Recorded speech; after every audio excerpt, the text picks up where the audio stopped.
Good afternoon বন্ধুরা, দেখুন ফিশারিতে কিভাবে মাছ ধরা হয়। প্রথমে জাল টানা হয়েছিল, তারপর এবার মাছ বাছাই পর্বর কাজ চলছে। রুই, মিরকাল, কাতলা সব আলাদা আলাদা করে বাছতে হয়।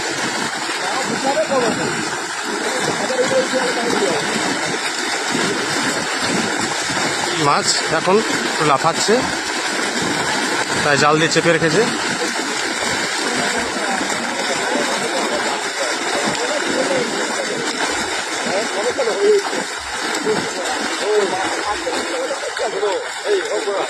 এবার শান্ত হয়েছে, এবার আস্তে আস্তে বাছা হবে।